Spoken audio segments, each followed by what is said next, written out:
ఉచిత సలహాలకే 1000 చెప్పొచ్చు. బ్రతకడం ఎంత కష్టమో, డబ్బులు సంపాదించడం ఎంత కష్టమో కష్టపడ్డవానికే తెలుస్తుంది. ఈ మాట నిజం. కష్టపడితేనే జీవితం. ఎప్పటికీ కష్టపడుతూనే ఉండటం జీవితమా? చెప్పండి.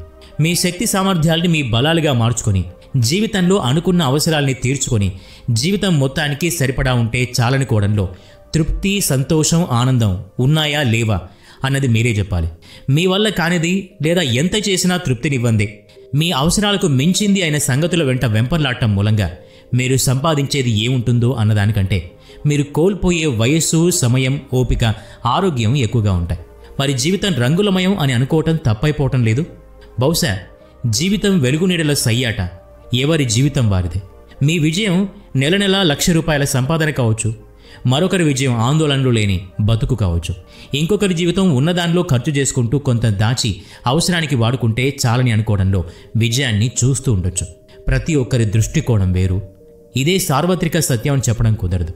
ఆరోగ్యం బాగుండాలి, మంచిగా చదువుకోవాలి, అవసరాలన్నీ తీరేంత సంపాదించాలి.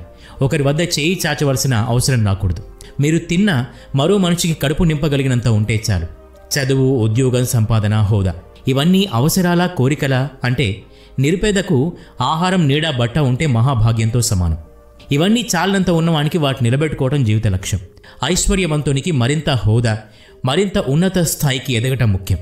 అంటే మరి సంతృప్తి, సంతోషం, ఆనందం అనేవి సాపేక్ష విషయాలు. అంటే రిలేటివ్ టర్మ్స్. శాశ్వత సత్యం ఏది? దీనికి సంతృప్తికర సమాధానం వెతకాలి. అందాక జీవితం యొక్క ప్రయోజనం జీవించడమే అని తెలుసుకోండి. ఈ వీడియో నచ్చినట్లయితే లైక్ చేయండి, షేర్ చేయండి. ఇలాంటి మరిన్ని వీడియోస్ కోసం ఈ ఛానల్కి సబ్స్క్రైబ్ చేసుకుని బెల్ ఐకాన్ మీద క్లిక్ చేయండి. నెక్స్ట్ వీడియోలో మళ్ళీ కలుద్దాం. Thanks for watching.